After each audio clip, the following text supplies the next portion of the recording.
Ya estamos en el aire. Muchas gracias. ¿Qué tal, amables oyentes, seguidores de Radio La Lumbrera? Tengan ustedes un hermoso amanecer. Es posible que usted tal vez hoy día venga recién saliendo de una larga noche y difícil trabajo. ¿Qué importa? Puede descansar y luego, cuando esté más tranquilito, puede entrar a nuestro sitio, porque nuestro programa no se va a borrar y nosotros de ninguna manera lo vamos a eliminar, porque queremos que todos nuestros seguidores y oyentes tengan acceso a la información. Les saludamos con mucho cariño y con un abrazo fraterno, grande, amplio, desde la República de Chile, ciudad de Valparaíso, y Radio La Lumbrera en el corazón de Valparaíso, saludando a todos los corazones del mundo. Como siempre decimos, esta gran capital de Sudamérica, la capital de la fe, la capital del Evangelio Pentecostal. Queremos compartir con ustedes una semana más un nuevo programa. Esperamos que sea para ustedes de grande bendición. Y como siempre lo hacemos, vamos a orar, porque toda actividad tiene que tener un buen comienzo. Y por cierto, con mi Biblia y un café, pero primeramente nuestra oración. Señor, te damos gracias por este día de vida que hoy nos concedes. Te agradecemos, mi Dios, por tener un lugar donde descansar, donde cobijarnos, donde protegernos. Te agradecemos, Padre eterno, por el alimento que has provisto sobre nuestra tierra para todos nosotros. Te damos gracias, Señor, por el don de la vida. Pero por sobre todas las cosas, nunca nos cansaremos de agradecer esa maravillosa gracia inmensurable manifestada hacia nuestras vidas a través del corazón grande y generoso de tu Hijo Jesucristo, que extendió y dio su vida en la cruz por el amor de toda la humanidad. Ese amor manifiesto del Dios eterno creador que está en este mundo hoy en día y que está abierto y está disponible para todo aquel que en su vida toma un compromiso personal con Jesucristo como su Señor y Salvador. Gracias te damos en este día, Señor, porque tenemos la bendición de compartir con nuestros oyentes una oportunidad más, un mensaje de bendición. Señor, te rogamos que en tu misericordia sea visitando a aquellos que están enfermos a través de tu Santo Espíritu, en los hospitales, en los distintos lugares, aquellos, Señor, que están en un centro psiquiátrico, mi Dios, en alguna clínica, mi Dios, específica, esperando un trasplante de órganos, una intervención, Señor, divina. Padre de los cielos, usted tiene predeterminado quiénes han de ser salvos, y aún en la hora de su muerte también hay un tiempo de bendición. Señor, que lo que hagamos en este día sea de provecho para la vida de cada uno de nuestros seguidores y oyentes. Y a ti, soberano Creador, te damos toda la honra y la gloria por Cristo Jesús, nuestro Salvador. Amén. Hoy día estamos desarrollando el ciclo número 12 de Con mi Biblia y un café. Ahora, lo que usted tenga en casita, lo que sea, pero acompaña ahí en la lectura de su Biblia, en un pasaje favorito para usted. Busque una enseñanza para su vida, porque ciertamente que todos la necesitamos. Y nos han llegado algunos comentarios del programa anterior. Encuentran interesante que estemos enfocados en querer dar una presentación distinta de lo que es la cena del Señor. Y alguien nos decía, la verdad es que de esto se habla a veces, una vez en el año, y otras veces no se habla nunca. Y lo cierto es que la palabra de Dios nos muestra que esta era una actividad muy recurrente y frecuente en los tiempos de la iglesia, en los tiempos del inicio de la iglesia primitiva y de la expansión del evangelio. Por otra parte también, alguien nos comentaba, y seguramente con justa razón también, y nos decía que a veces un componente histórico como que tiene cierta dificultad para entender lo que se está diciendo, porque no se conocen todos los tópicos o los nombres que allí se mencionan. Pero precisamente es nuestro deseo tratar de entregar a nuestros oyentes la mayor información posible sin que sea de gran dificultad. Pero lo que sí queremos es que conozcan los antecedentes y que tengan en sus vidas, tengan en su acervo cultural una formación, una base de aquellos principios, de aquellas enseñanzas que muchas veces se nos ha ido mostrando por costumbre, pero entender el por qué se originaron y se desarrollaron de esta forma, por qué de esta otra. Ahora, también nosotros queremos aclarar que el tiempo de la iglesia primitiva apostólica duró aproximadamente el primer siglo de la era cristiana, y luego después empezó a tomar un sentido y un curso muy diverso, muy distinto la iglesia. Y usted, para poder entender toda esa trama, ciertamente que para ello tiene que leer historia de la iglesia. Y de esa manera usted va a comprender que entre el siglo II y el siglo XVI de la era cristiana había un solo nombre, era una hegemonía, era un monopolio. En primer lugar, un lenguaje religioso, latín. Y en segundo lugar, un nombre religioso imperante, Iglesia Católica, ya sea apostólica romana u ortodoxa. Y por ahí, con mucha fuerza, por cierto, también brotaba por ahí el Islam y otras religiones orientales. Cuando verdaderamente emerge un cambio donde el pueblo se vuelca a la lectura de la Biblia, es precisamente después del siglo XV, específicamente después del siglo XVI, porque en el siglo XV tenemos la invención de la imprenta, y luego en el siglo XVI tenemos ahí el inicio de la Reforma. Entonces es cuando la Biblia se abre al mundo, a los idiomas del mundo. Por lo tanto, lo que nosotros hemos tratado en la semana pasada, específicamente estoy hablando en ese contexto, desde el siglo II hasta el siglo XIV. Recién, después, en el siglo XVI, viene un despertar para todo el universo. Viene como el cumplimiento que dice ahí la palabra del Señor, que me seréis testigos en Jerusalén, en Judea, en Samaria y hasta lo último de la tierra. Es decir, lo último de la tierra se empieza a cumplir específicamente en el siglo XVI. Hago esta aclaración para aquellos de nuestros comentarios que nos llegan de parte de nuestros auditores y seguidores, porque nuestra intención es entregar una información lo más fidedigna posible y que esté, por cierto, al alcance de cada uno de nuestros oyentes. Antes de continuar compartiendo sobre la temática que estamos viendo en el contexto histórico de la Cena del Señor, quiero leer allí en la carta primera de Corintios, en el capítulo 11, del versículo 23 en adelante hasta el versículo 26. Porque yo recibí del Señor lo que también os he enseñado, que el Señor Jesús, en la noche que fue entregado, tomó pan, y habiendo dado gracias, lo partió y dijo: tomad, comed, esto es mi cuerpo que por vosotros es partido, haced esto en memoria de mí. Asimismo tomó también la copa después de haber cenado, diciendo: esta copa es el nuevo pacto en mi sangre. Haced esto todas las veces que la bebiereis en memoria de mí.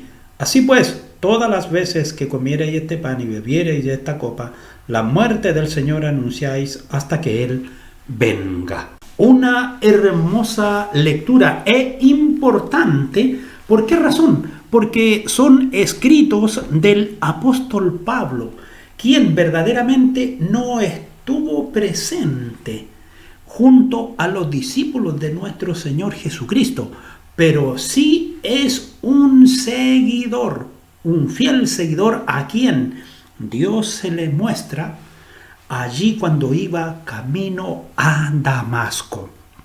Por lo tanto, su palabra llevada a la práctica, ahí compartiendo con los hermanos corintios, para nosotros es de suma relevancia e importante. ¿Y por qué es importante? Porque lo que quiero continuar compartiendo con ustedes es cómo esta cena del Señor, que una enseñanza tan simple y sencilla al alcance de todo creyente en Cristo Jesús, cómo con el tiempo fue pasando y fue tergiversando la enseñanza pura y simple que fue entregada por nuestro Señor Jesucristo. Y el hombre le fue ahí argumentando, incluyendo, colocando cosas que no están respaldadas en la palabra del Señor. Continuamos entonces con lo que habíamos quedado en la parte final. La semana pasada estuvimos compartiendo acerca de las opiniones que tuvo ahí Tomás de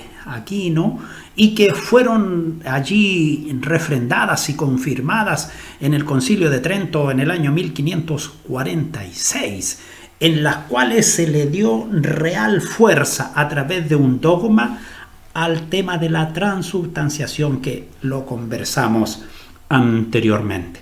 Ahora, ¿qué es lo que tomó esto como consecuencia y que no nos muestra la palabra del Señor y que tampoco lo señala en esta lectura que acabamos de hacer ahí en 1 Corintios capítulo 11 del versículo 23 al 26? Ciertamente que las ideas humanas tienen consecuencias. Una vez que fue aceptada la premisa acerca de que los elementos eran el cuerpo y la sangre literal de Cristo, se desarrollaron otras, escuche bien, tradiciones alrededor de la liturgia en diversas épocas de la historia. Escuche bien, por un lado, al sacerdocio se le dio y se le concedieron poderes extraordinarios. Tenía la capacidad de tomar el pan y vino ordinario y convertirlos con una simple orden suya en el cuerpo y en la sangre de Cristo. No encontramos esa instrucción ni esa enseñanza a través de lo que nos comparte el apóstol Pablo, ni a través de lo que vemos en los evangelios, allí en Mateo capítulo 26, Marcos 14, Lucas 22, Juan capítulo 13, Hechos capítulo 27, ni en 1 Corintios 16, 2. Entonces, una declaración de este tipo de enseñanza aparece ciertamente en un manual tradicional que dice la dignidad y los deberes de los sacerdotes. Con relación al poder de los sacerdotes sobre el cuerpo real de Cristo, es cuestión aceptada, dice, por fe, al pronunciar ellos las palabras de consagración de los elementos del pan y el vino. Entonces dicen que el Dios encarnado se obliga, escuche bien, que se obliga a obedecer y se coloca en manos del sacerdote bajo la apariencia sacramental del pan y vino. Dios mismo desciende sobre el altar. Él viene siempre que sea invocado por ellos y tantas veces como lo sea, y se pone en sus manos como se entregó una vez a sus enemigos. Después de llegar, queda a órdenes y disposición entera del sacerdote y ellos le trasladan como les plazca de un lugar a otro. Pueden, si así lo quieren, encerrarle en el tabernáculo, exponerle a vista de todo en el altar o sacarle de la iglesia. Pueden, si así lo deciden, comer su carne y repartirlo a otros como alimento. Una vez consagrados, los elementos son el cuerpo y la sangre literales de Cristo en toda su dimensión. El Concilio de Trento dijo que la forma más suprema de culto y adoración que solo Dios merece puede rendirse a estos elementos transformados. El fiel puede rendirse en veneración total a este santo acto para adorarlo con la misma latría, o sea, idolatría. Puesto que el cuerpo terrenal de Cristo fue un sacrificio ofrecido en la cruz, surgió la idea de que Cristo ahora se sacrificaba de nuevo cada vez en la misa. Después de todo, si los elementos son literales, la encarnación tiene lugar otra vez y otra vez y otra vez. Por eso pareció razonable suponer que también debería sacrificarse en reiteradas ocasiones. Dice un catecismo, la misa da continuidad al sacrificio de la cruz. Cada vez que se ofrece la misa, el sacrificio de Cristo es repetido. No se ofrece un nuevo sacrificio, sino por el poder divino se repite uno y el mismo sacrificio vez tras vez. Y no es eso lo que nos señala la Escritura.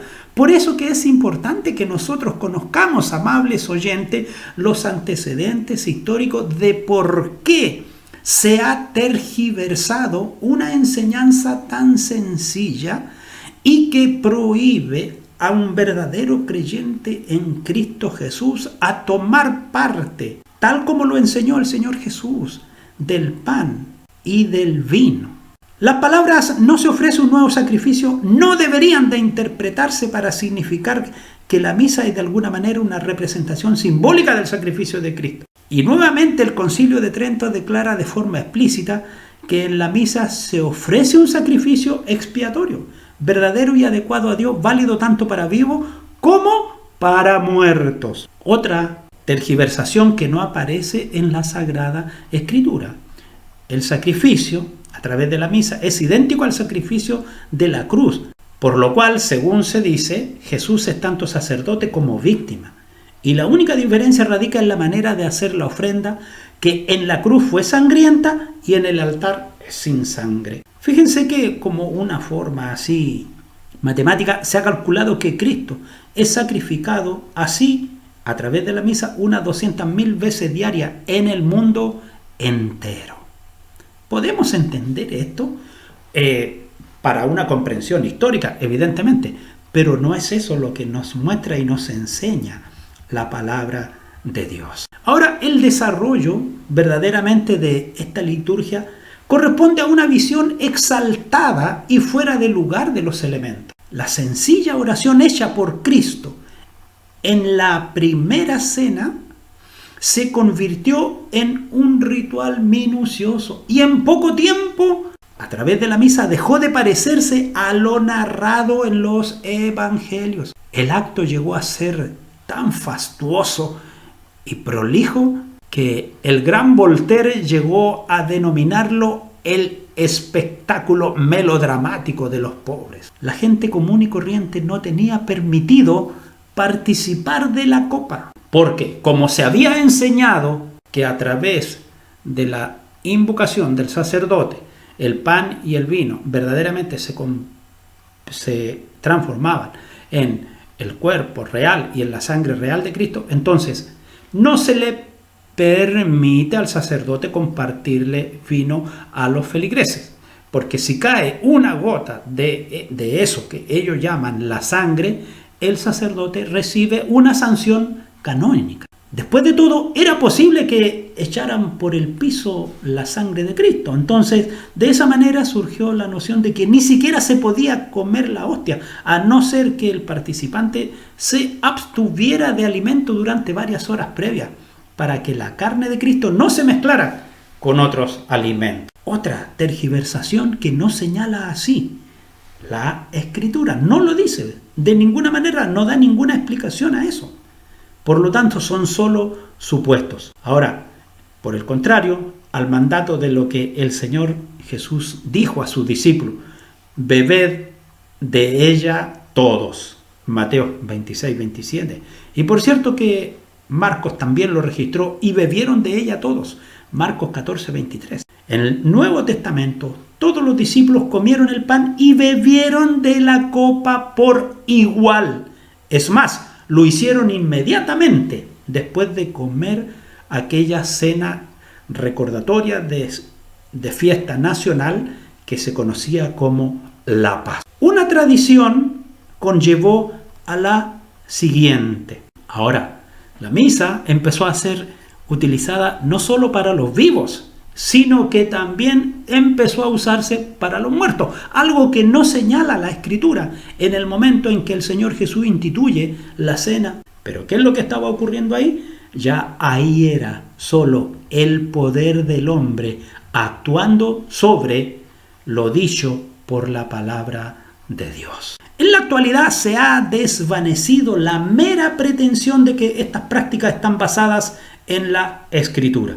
Lo que ha quedado es un ritual detallado en el cual se cree que los elementos comunes se convierten en el cuerpo y en la sangre reales de Cristo. En la misa se dice que Cristo se ofrece de nuevo en sacrificio y se dispensa la gracia de Dios y que el hombre se encuentra con él. Y es el punto culminante de esta adoración tradicional, pero muy lejos de lo que enseña verdaderamente la Escritura. Y mientras estamos desarrollando nuestra temática sobre la Cena del Señor, aquí acompañado con mi Biblia y un café, nos acaba de llegar un mensaje de WhatsApp en el cual nos hacen como un tipo de pregunta. La verdad es que si nosotros estamos compartiendo en esta oportunidad alguna visión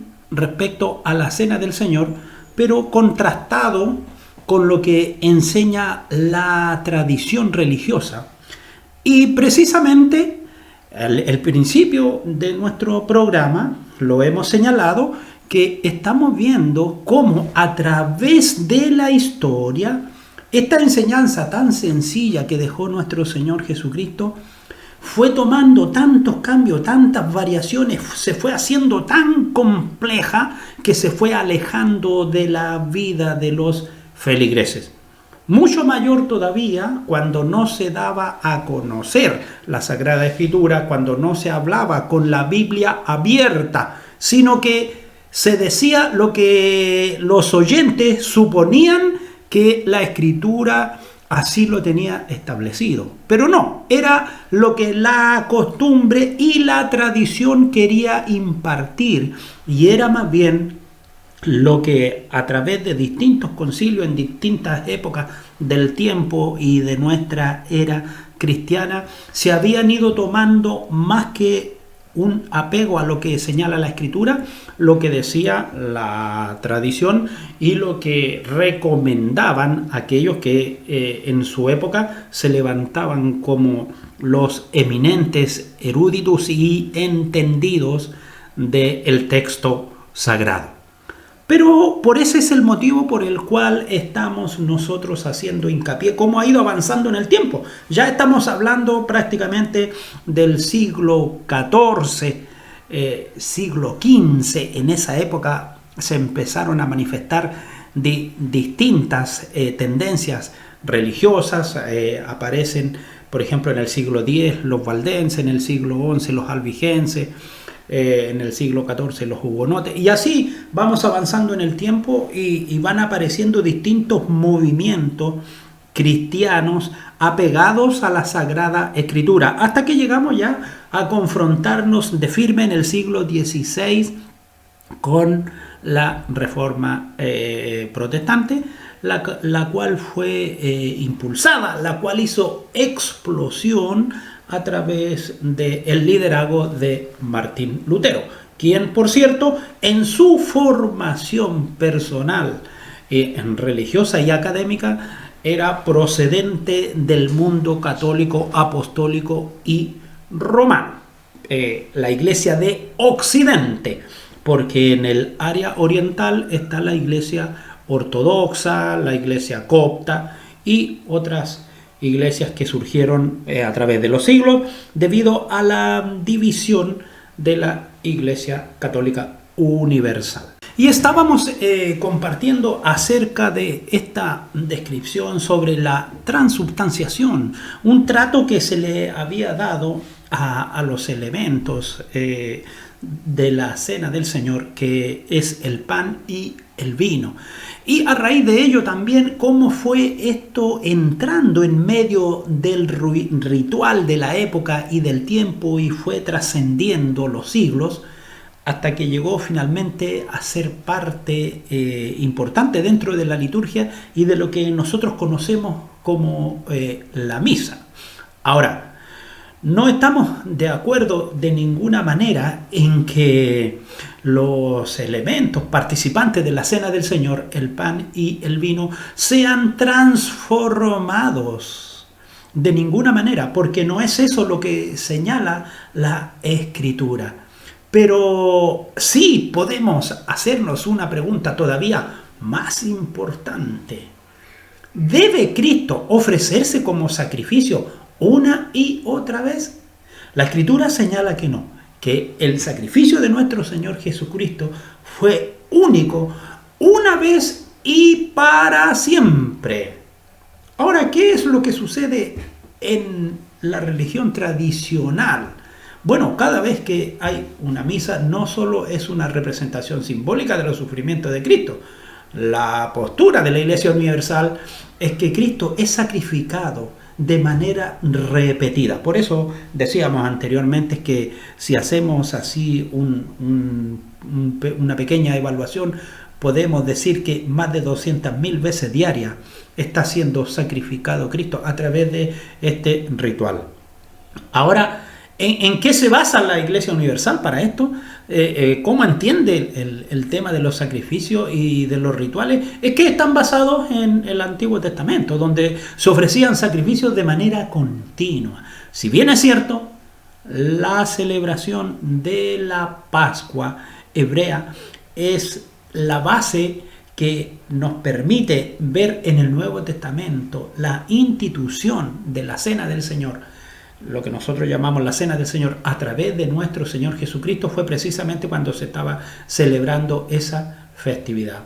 Entonces, por ese motivo es que la Iglesia Universal toma estos rituales del Antiguo Testamento y explica por qué se enseña que la salvación es un proceso que nunca termina.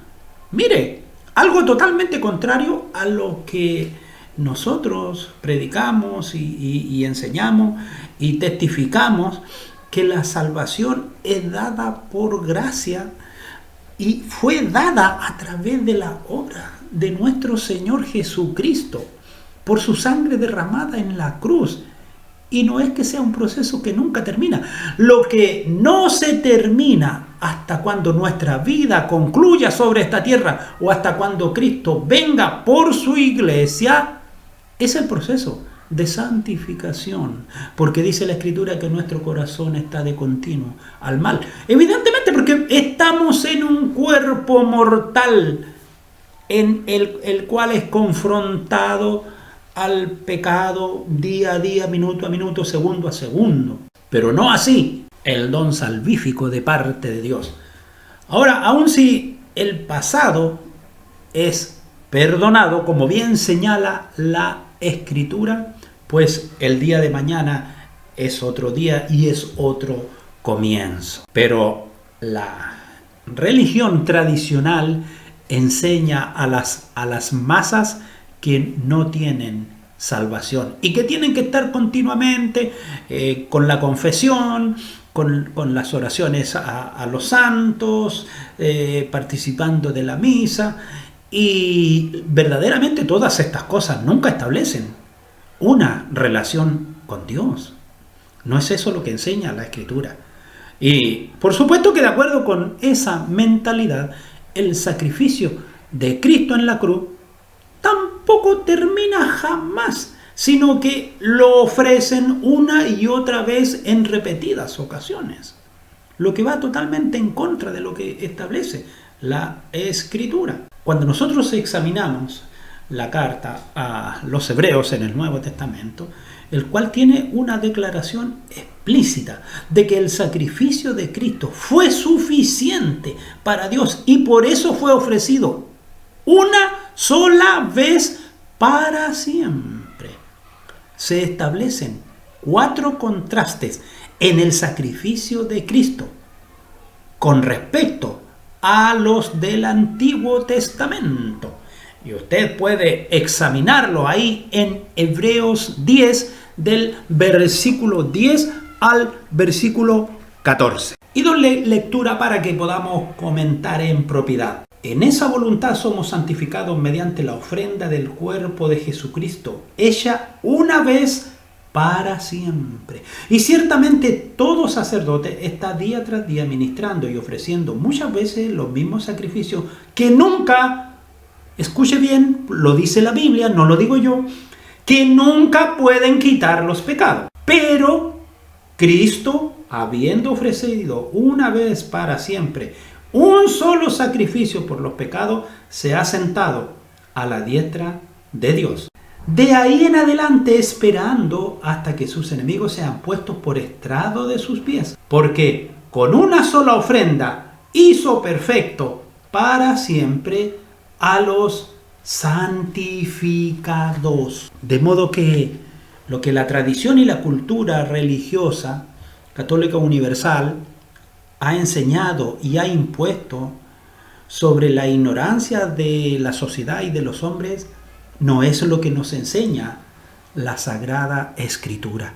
Por eso que cuando ya va concluyendo el siglo XV y entramos al siglo XVI, el pronunciamiento de Lutero irrumpe tan fuerte y tan potente en medio de la sociedad de la época que produce un cambio tremendo y un despertar y una vuelta al verdadero evangelio, un regreso al verdadero evangelio enseñado por nuestro Señor Jesucristo. Veamos un breve análisis de acuerdo a lo que les había comentado, que aquí en Hebreos capítulo 10, del versículo 10 al 14, hay 4 contrastes entre el sacrificio de Cristo y los sacrificios del Antiguo Testamento.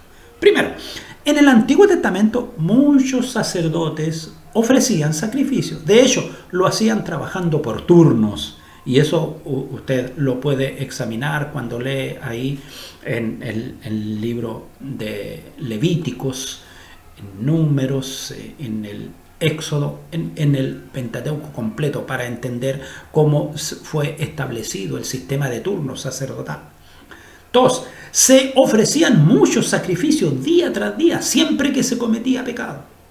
En cambio, Cristo ofreció una vez para siempre un solo sacrificio por los pecados.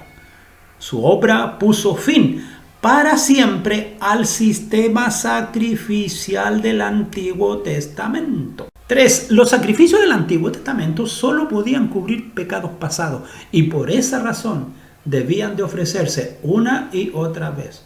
Por otro lado, leemos acerca de nuestro Señor Jesucristo, porque con una sola ofrenda hizo perfecto para siempre a los santificados.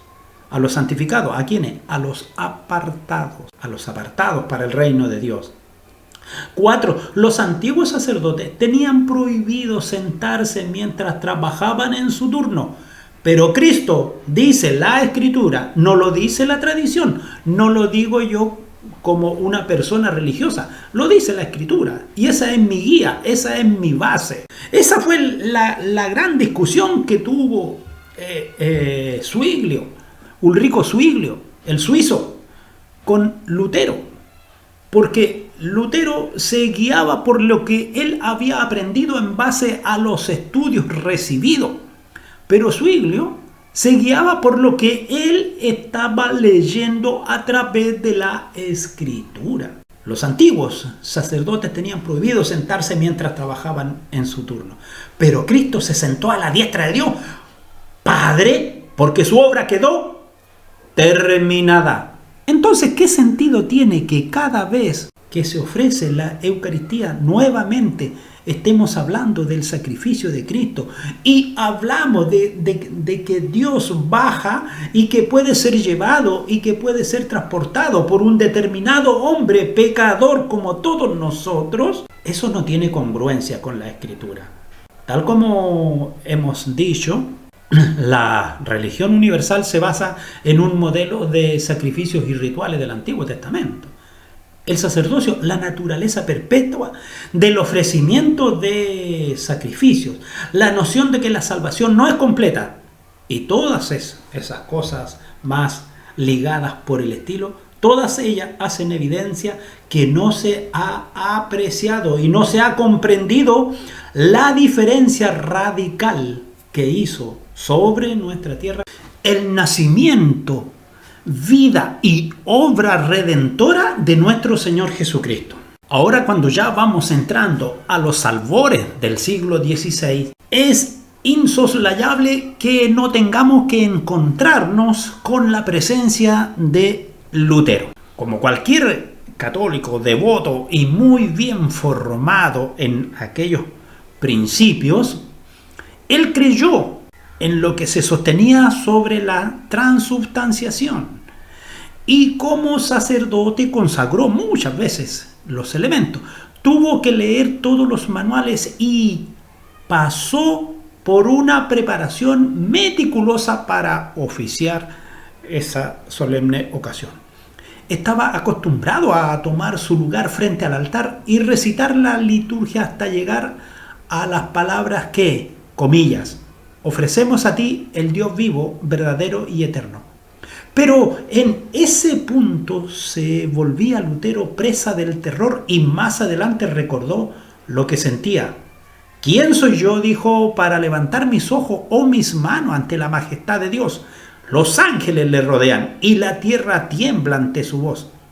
¿Acaso puedo yo, un pigmeo miserable, bendecirle? ¿Quiero esto, pido aquello? Es que yo no soy más que polvo y ceniza. El terror frente a la santidad y el horror ante la infinidad caían sobre él, cada vez como la descarga de un relámpago, y solo con un gran esfuerzo temeroso era capaz de mantenerse de pie frente al altar hasta el final de la ceremonia. La postura romana oficial era que los elementos tienen poder intrínseco, sin importar el carácter del sacerdote, ni tan siquiera la fe de quienes participaban de ello. Más adelante, con el tiempo, con la ruptura de Lutero ante Roma, él subrayó que el valor de la cena del Señor dependía de la fe de quienes la reciben. Y por supuesto que también modificó su creencia con respecto a la transubstanciación, a lo que se denomina la presencia real o consubstanciación. Cristo tenía una presencia literal en los elementos, pero estos no eran cambiados, así que mantuvo la realidad literal del símbolo sin transformación. Los reformadores rechazaron la teoría de la cena del Señor como un sacrificio, pero al formular su propia manera de entender la celebración, siempre estuvieron en desacuerdo debido a que la cena del Señor ocupaba un lugar central en su adoración y culto. Sus convicciones eran erradas pero profundas. Antes de proseguir más adelante, quiero compartir brevemente una definición de estos dos términos que hemos estado ocupando con bastante frecuencia. Uno de ellos, consubstanciación. Esta es una doctrina teológica mantenida por las iglesias reformadas de la línea luterana y que se opone al concepto de transubstanciación. Ahora, ¿qué es lo que sostiene la consubstanciación? Que durante la Eucaristía coexisten las sustancias del cuerpo y la sangre de Cristo con las sustancias del pan y el vino. Es decir, esta doctrina considera que en la Eucaristía se encuentra de forma real Cristo en su cuerpo, su sangre, su alma y su divinidad, pero existiendo a la vez el pan y el vino. Por lo tanto, el acto eucarístico no se trataría de una sustitución, sino que de una coexistencia. Ese es el principio que tiene y que reconoce la teología reformada luterana. Cuando nosotros examinamos el principio de la Iglesia Católica Romana respecto a la transubstanciación, lo que señala es que la conversión de toda la sustancia del pan en la sustancia del cuerpo de Cristo y de toda la sustancia del vino en la sustancia de su sangre. Esta conversión opera en base a la plegaria que hace el sacerdote durante la consagración de la Eucaristía, mediante la eficacia, dice la tradición católica, de la palabra de Cristo y de la acción del Espíritu Santo. Sin embargo, permanecen inalteradas las características sensibles del pan y del vino. Esto es, las especies eucarísticas, y significando especies para estos efectos los accidentes del pan y del vino, como el olor, el gusto, la cantidad, etc.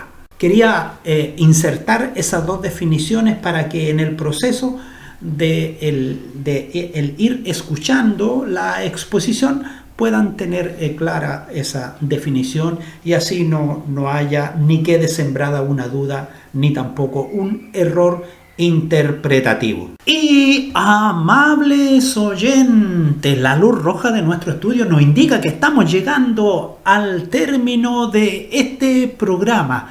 Mire, estábamos tan compenetrados, ya me sentía como parte del siglo XV, ahí la época de los feudales, los castillos, me estaba imaginando cómo Lutero caminaba de un lado para otro, cómo Zwinglio también, y hay una hermosa exposición que la vamos a presentar la próxima semana, si Dios nos concede salud y vida. Y fue precisamente ahí un encuentro de diferencias de opinión respecto a la cena del Señor que tuvieron estos dos grandes hombres que influyeron enormemente en la reforma religiosa a partir del siglo XVI. Y precisamente de esa reforma es que surge lo que hoy nosotros conocemos como la Iglesia cristiana evangélica, y por supuesto de ello queremos compartir. Así que agradecemos su atención y manténgase en contacto con nosotros. Visite nuestro sitio una vez a la semana, suscríbase también, y le es mucho más fácil para que la información llegue directamente a su teléfono donde usted la desee recibir.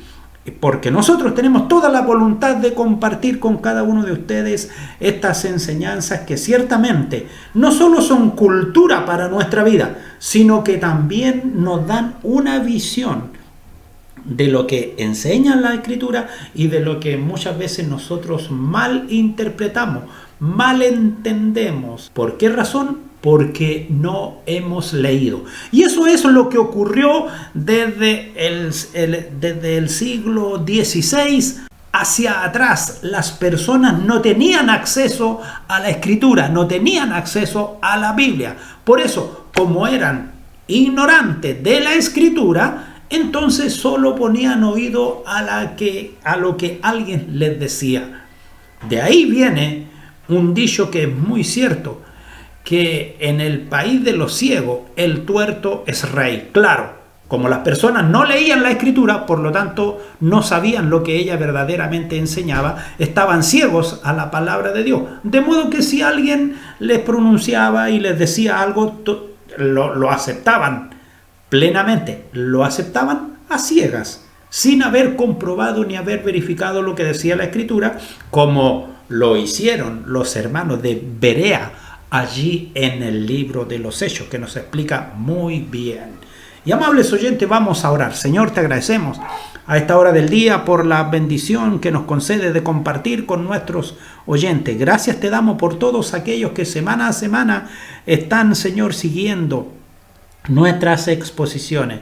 Padre eterno, y no solo aquellos que nos siguen semana a semana, sino que toda persona que tenga la oportunidad de entrar a nuestro sitio y de poder, Señor, oír nuestras exposiciones, deseamos, mi Dios, que en la gracia y en la soberanía de tu Santo Espíritu sean edificadas sus vidas y puedan también crecer y desarrollarse como hombres y mujeres cristianos creyentes en Cristo Jesús sobre esta tierra, y que nuestra palabra les ayude a ellos también para compartir con otros estas enseñanzas. Señor, tu bendición sobre nuestras vidas, te lo rogamos, Padre, en el nombre de Cristo Jesús. Amén. Y les deseamos una hermosa semana, que sean muy bendecidos, y nos volveremos a contactar, si Dios nos concede salud y vida, la próxima semana, con mi Biblia y un